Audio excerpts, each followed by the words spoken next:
Today's show is brought to you by CBT Nuggets. You know how much we value ongoing education on the Cloudcast, and CBT Nuggets is exactly what Aaron and I wish we had when we were trying to get our certification early in our careers. CBT Nuggets is all about bringing a personalized touch to learning about cloud computing, virtualization, networking, DevOps, and much, much more. Whether it's their hands-on labs with personalized coaching or the online chat functions that come up with every instructor-led course, CBT Nuggets' team of experts is always there to help you get the most from your training and your path to certification. You can check it all out at cbtnuggets.com/cloudcast and sign up for a free trial. You get access to the full catalog of great training, including virtual labs, quizzes, and other premium features completely free for the first 7 days. That's cbtnuggets.com/cloudcast. Cloudcast Media presents from the massive studios in Raleigh, North Carolina. This is the Cloudcast with Aaron Delp and Brian Gracely, bringing you the best of cloud computing from around the world. Good morning, good evening, wherever you are, and welcome back to the Cloudcast. We are coming to you live from the massive Cloudcast studios here in Raleigh, North Carolina. Another Sunday perspective show as we continue to move along in 2021. You know, last week or the last show, we had a chance to sort of dig into some hot takes topics with Brandon Witchert, who joined us, our friend from Software Defined Talk. And, you know, those were kind of a lot of topics that I kind of wanted to bounce off of some people. But this week, with this week's show, I want to kind of do the reverse. I want to take some topics that people have sent us in terms of questions. We get quite a few questions week to week. People will send us questions to show@thecloudcast.net. You can always send those in. Sometimes there's suggestions on topics for the show, but sometimes they're questions that don't always fit into one of the interviews that we're doing or Sunday's perspective. But they're also, oftentimes really, really good questions or in-depth questions. And we thought we'd kind of dive into those this week. So we're going to spend some time today diving into maybe a half dozen or so of those questions.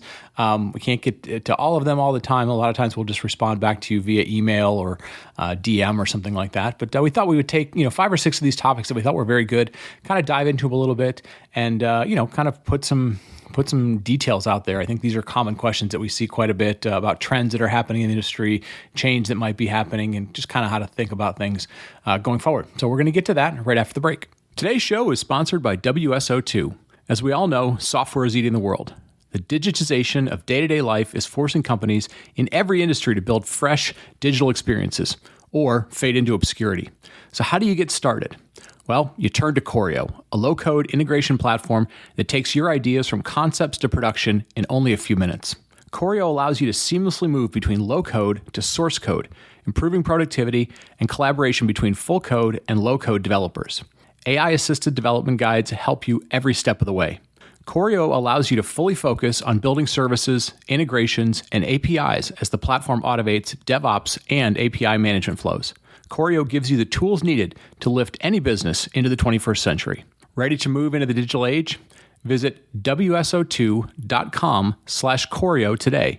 That's wso2.com/Choreo, CHOREO. Today's show is sponsored by Okta, the leading independent identity solution. Okta provides best-in-class authorization so your customers and workforce can safely access what they need most right when they need it from anywhere. Organizations around the world trust Okta's Identity Cloud to sign in, authorize, and manage users, whether it's employees, contractors, partners, or customers. And with Okta's developer tools, you'll never have to build authentication again. Our customizable code blocks are flexible and future-proof with easy-to-use APIs and SDKs, so you can do less coding and more shipping. Okta is dedicated to building the most reliable, neutral identity platform because it means protecting more than a login. Identity is protecting people, their ideas, their work, their brilliance. It's protecting your future with confidence. Learn more at okta.com. That's OKTA.com. And we're back. And as I mentioned, we're going to dive into some of the really, I think, broad questions.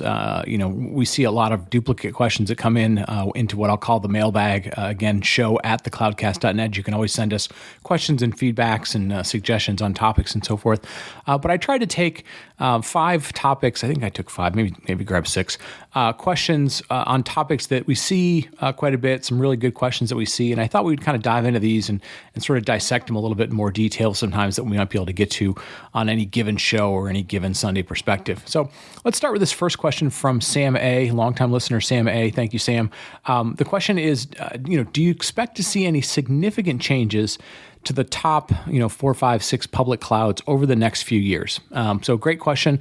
Obviously, a question like this gets asked when, number one, if we think back over the years, we went from, even 5, 6 years ago, the Gartner Magic Quadrant for, IaaS or public cloud had like 17 different companies on it. It eventually sort of whittled its way down to about 5 or 6 or 7, obviously AWS, Azure, Google, Alibaba Cloud, IBM Cloud, Oracle Cloud, as sort of infrastructure clouds. And then obviously we have things like SaaS and other services, Salesforce and Workday and other things. But I'm going to kind of focus on those infrastructure clouds, the ones that we tend to talk about so much on this show. And I think, on one hand, we continue to see these clouds grow. We continue to see them grow at fairly reasonable rates in terms of on top of large revenue numbers. So AWS and growing 30-something% on a $50 billion number. Azure growing similar, Google growing a little bit faster but at a smaller number. But so lots of growth happening in the cloud for. Projections are still that we're going to continue to see more and more adoption of public cloud usage at a faster rate than we will see, in data center usage. But still a mix of those things.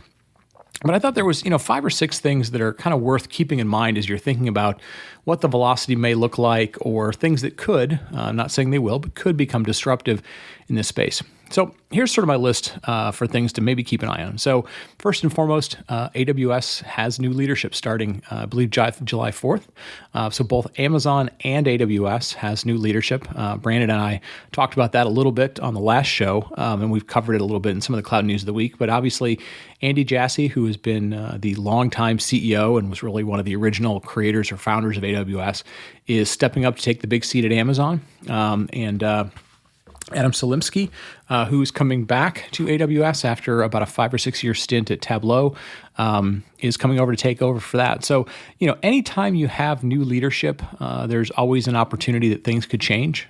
We've seen situations in various industries where sort of the main leader left, and they go through some turbulent times because taking over that seat can be challenging, right? The new person may come in and just business as usual. Like the ship may run so well and it's just such a well-oiled machine.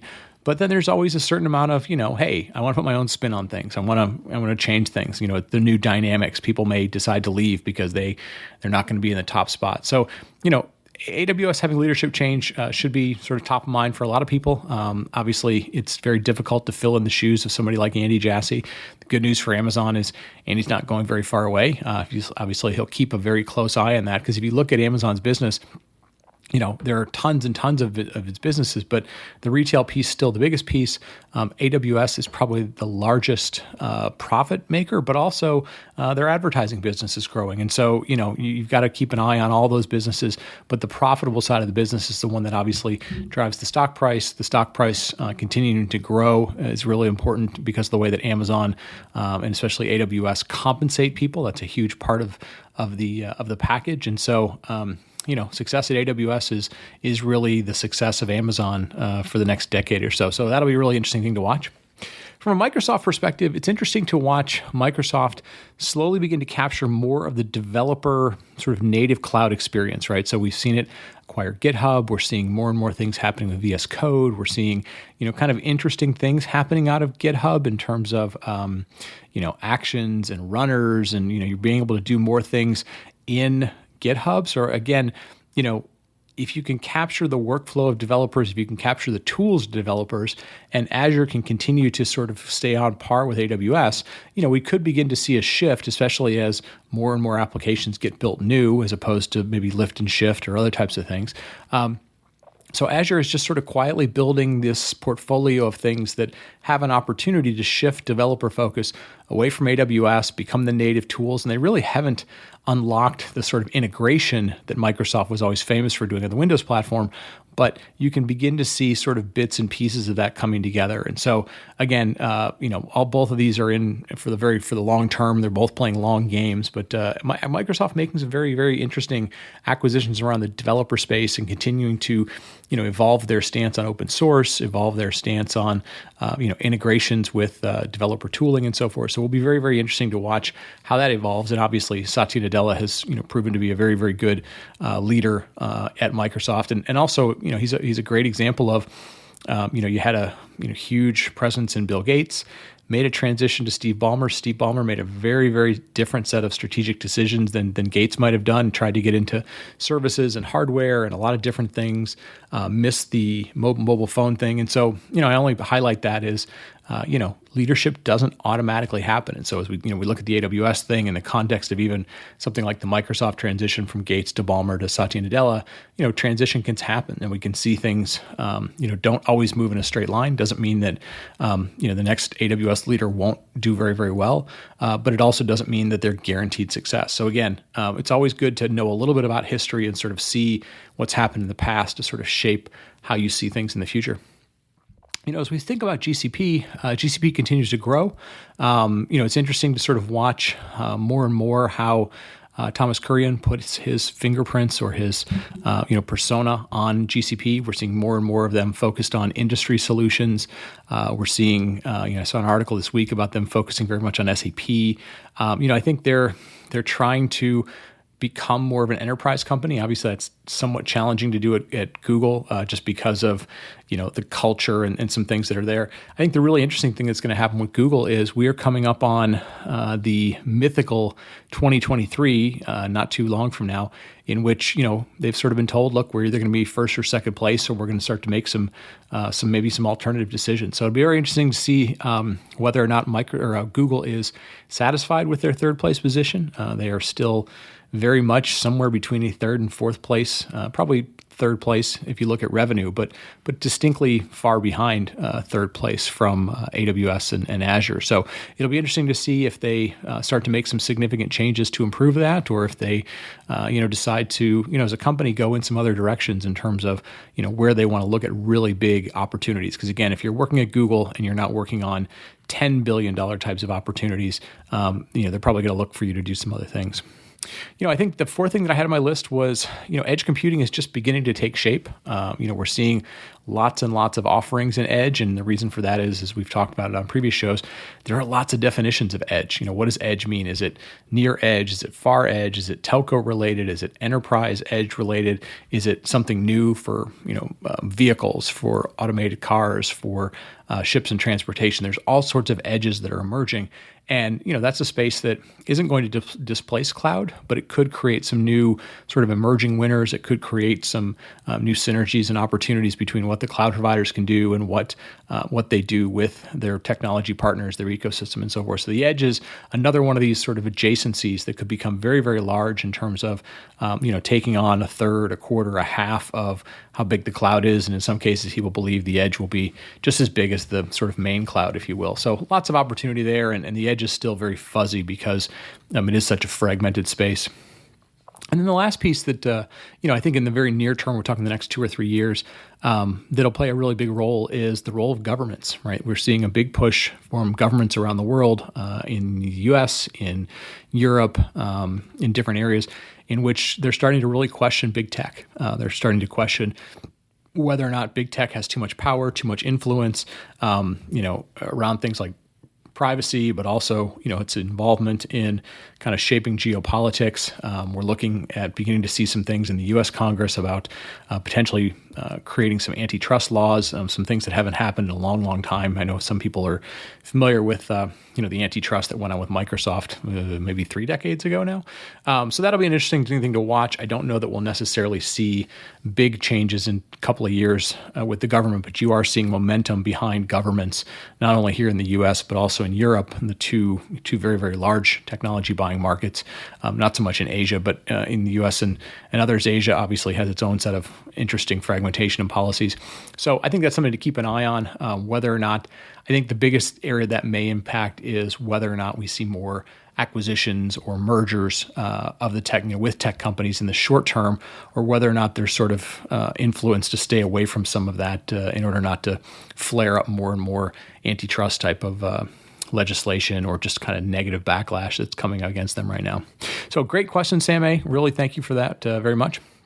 Now, as we get into the second question, this one comes from Melissa L. She asks, how is the open source world or open source communities keeping up with the public cloud? Great question.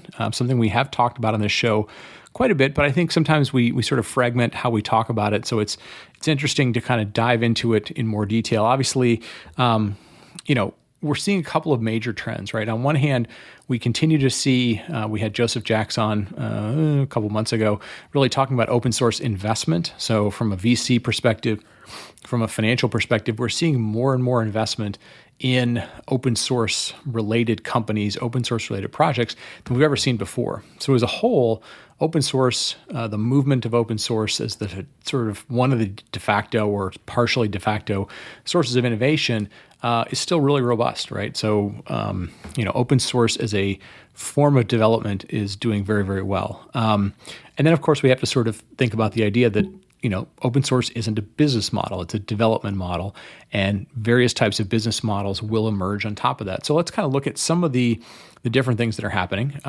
Cloudera, who was one of the early open source in the big data space, Hadoop space, had gone IPO, had struggled to sort of, had reached exit velocity, reached IPO, but never really took off.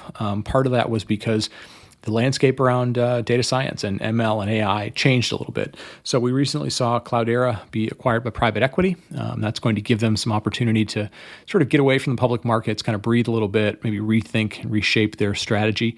But we've seen, some companies go the private equity route.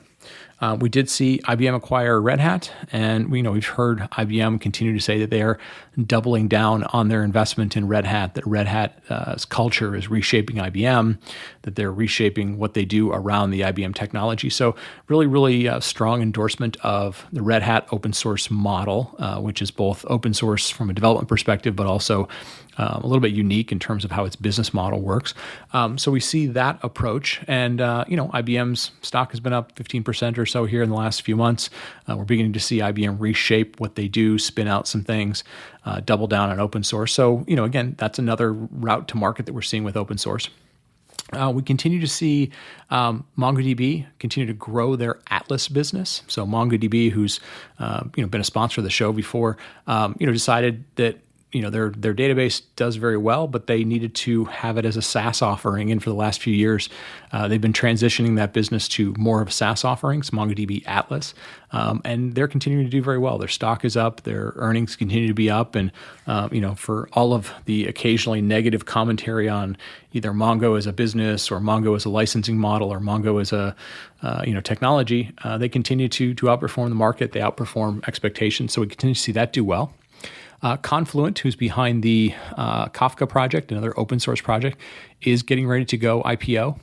They are, if you look at their S1s, they are sort of still in the position of a very much a growing company that hasn't yet reached profitability, but continuing to grow, looking to use IPO as yet another mechanism to raise money. But Kafka is very well received. Some of the add-on projects around Kafka continue to grow and so forth. So, the opportunity for companies that are based on open source technologies to get to IPO continues to be robust. Like I mentioned, Cloudera didn't necessarily become a blowout success, but continues to do well.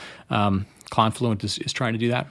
And then we begin to see some companies have some different perspectives on this. So we saw Snowflake come out and say, hey, I know a lot of things are happening in open source and in this space, but we're not an open source company, but openness is very much part of our DNA. And so, they kind of reaffirmed their openness around APIs and their ecosystem and so forth. So, the importance of openness, sometimes maybe more so than open source, again, becomes a variant in what your business model looks like. So all those things are, kind of have to be taken into consideration.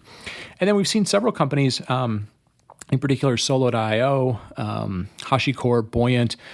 We've seen all of them launch cloud versions of their software. So whether it's Solo.io in the service mesh space and API gateway space, HashiCorp in a lot of their different technologies, whether it's automation or orchestration or key management and so forth. We're seeing them launch services, Buoyant in the service mesh space. So, we continue to see software companies that are based on open source begin to launch cloud-based offerings, SaaS-based offerings. We've seen Red Hat do this as well. We're seeing Mongo, Confluent. So the trends are happening.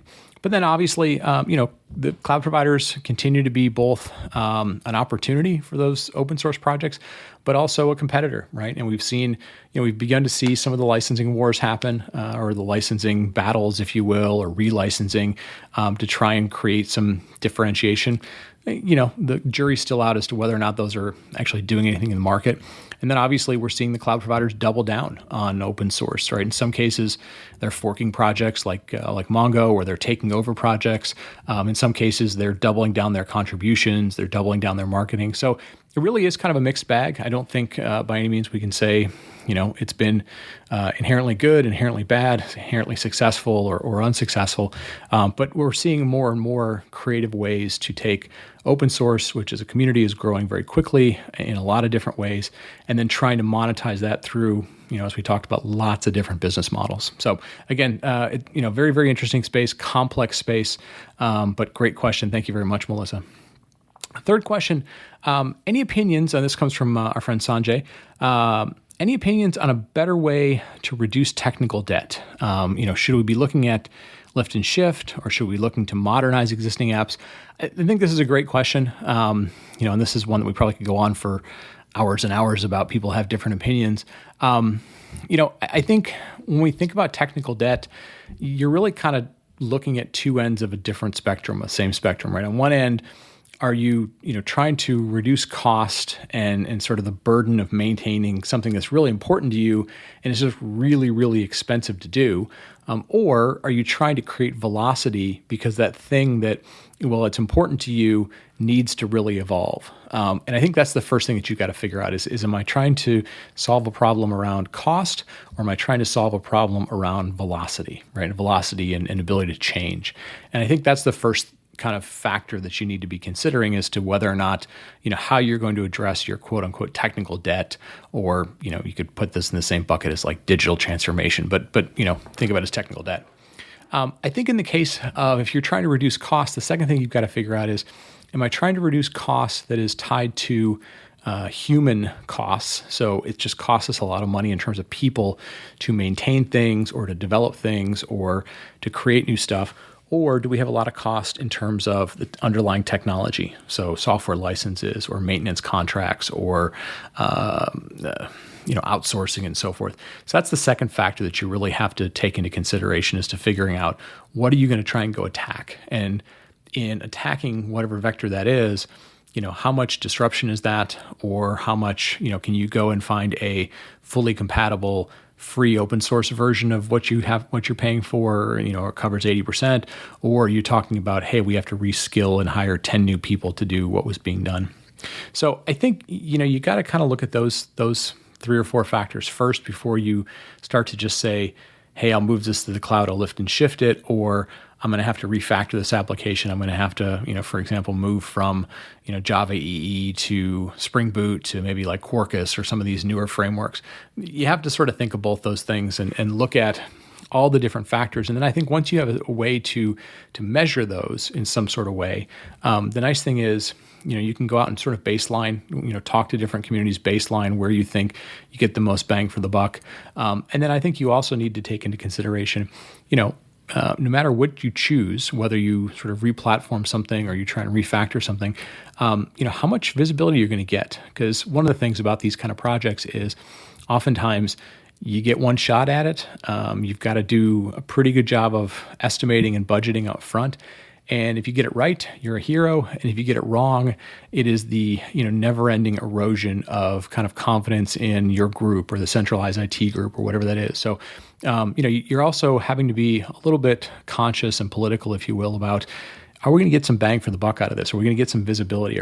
Do we get some quick wins? Is this low-hanging fruit, or is this sort of a, make or break the company sort of thing? And so, all those factors really come into play. And I think having a good understanding of those things, understanding how to measure where you're at versus what some of the trade-offs are, is the way to approach this, as opposed to just saying, lift and shift it, move it somewhere else, or, rehost it, replatform it, versus really, doing a modernization effort on it. And again, there's all sorts of nuances of how to do that. So hopefully that gives you some things to think about. Sanjay, thank you for the great question.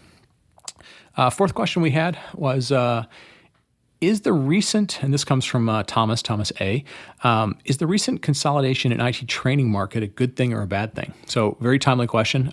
We've seen a lot happen here in the last few months. We saw A Cloud Guru acquire Linux Academy. We saw Pluralsight acquire A Cloud Guru. We've obviously been very lucky to be sponsored by CBT Nuggets. They're doing an excellent job.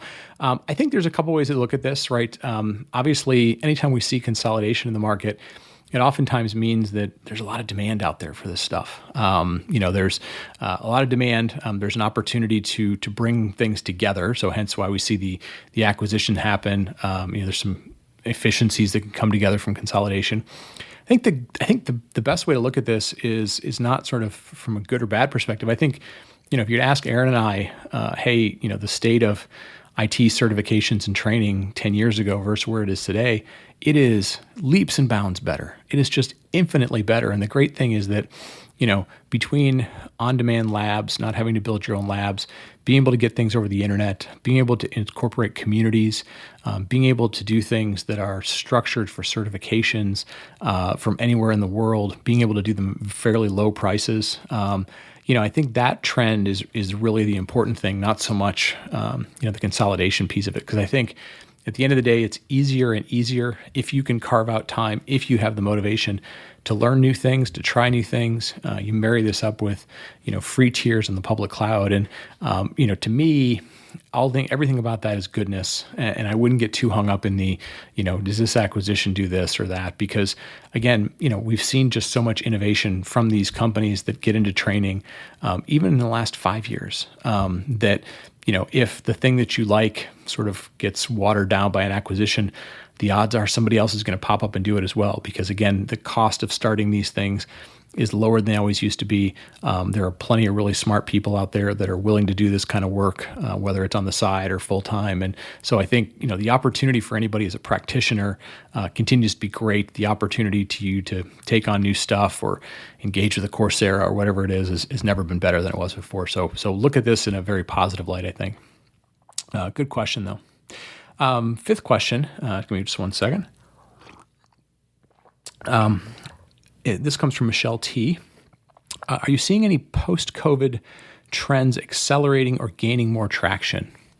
I think we've talked about this a little bit on some of the shows. I feel like we've talked about it a little bit in Cloud News of the Week, although quite honestly, my brain's a little bit foggy from the last year and a half being home and doing 10 million Zoom calls.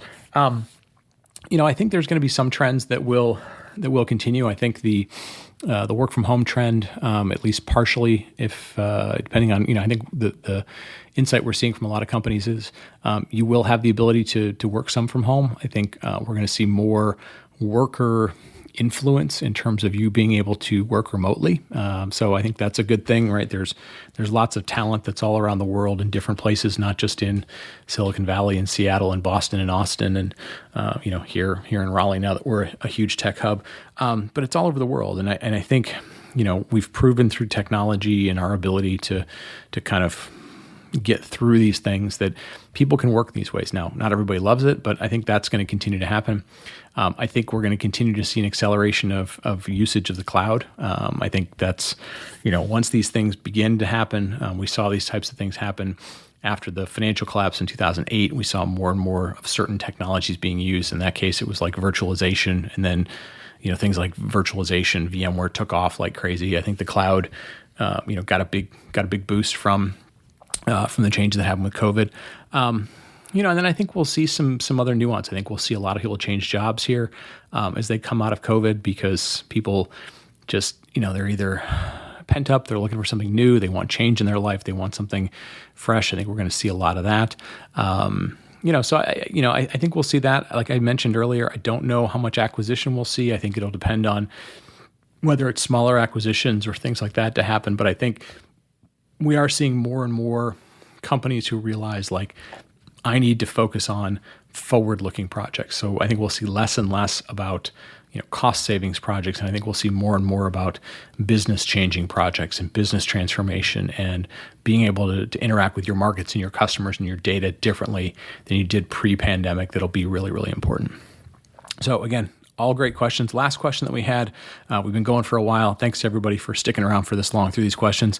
Last question we have is from Nadir M. Good question. Does it seem like less people are making big money after working for a tech startup than in the past? So interesting question. For those of you that have been around for a while, if you went back to the dot-com startup days, yes, lots of people made a lot of money. There are certain companies that people make a lot of money. Some of the big Silicon Valley names come to mind. I think what's a little different now is, we go through these stages where, something's new. So we saw certain booms and busts happen around the valley. We've seen certain booms and busts happen in other parts of the country or other parts of the world. And I think more and more people have become open to the idea of working for startups. They've, kind of excited about the idea. There's been a lot of innovation that's happened. So, if you're interested in working on new stuff, there are definitely opportunities. Now, I think the biggest thing is, we don't see nearly as many IPOs. We do see acquisitions still, but some of those acquisitions take longer, right? So I think the biggest thing that we've seen is, getting from the early VC funding to some sort of exit or some sort of something, an acquisition, an IPO, a failure, whatever it is taking longer and longer. So 5 years, 6 years, 7 years is not unusual to see those companies go that long. And I think the thing that we've seen is we've seen more and more investment from VCs in later rounds. So it's really not unusual to see a D, an E, an F round. And I think what ends up unfortunately happening is, unless you're the founder or one of the very early people, your stuff tends to get diluted, and people either leave before it happens, or they don't want to put up with 5, 6, 7 years, or they get so diluted because of all these venture rounds and add-on rounds and secondary rounds and so forth. That unfortunately they just don't make out like the dream perceives it to be. So yeah, I think we hear a little less about it than before. I think people are maybe getting a little bit smarter about how they're taking salaries, maybe taking more in salary, maybe less in stock, or more in RSUs than maybe in stock. Or, they're looking for a little more stability, and I think COVID's driving a little bit of that too, or we'll start to see some things with that too. So it's a good question. I think there are a lot of dynamics at play, but I think to answer your kind of original question, it does seem like we're hearing about less and less broad number of people making tons of money, betting the startup route than maybe we did in the past. And maybe it's just because social media that more and more details come out than people were necessarily willing to talk about in the past. So anyways, all great questions. Again, show@thecloudcast.net. If you ever want to send us feedback, if you ever want to ask us questions, we're always out happy to answer as best we can. So with that, I'm going to wrap up. Thank you so much for listening. Hope everybody's having a great summer or winter if you're in the Southern Hemisphere. Thanks for telling a friend. Thanks for helping us grow the community. Thanks for helping us grow the show. Thanks for giving us feedback on all the different podcast players. And with that, I will wrap up, and we'll talk to you next week. Thank you for listening to The Cloudcast. Please visit thecloudcast.net to find more shows, show notes, videos, and everything social media.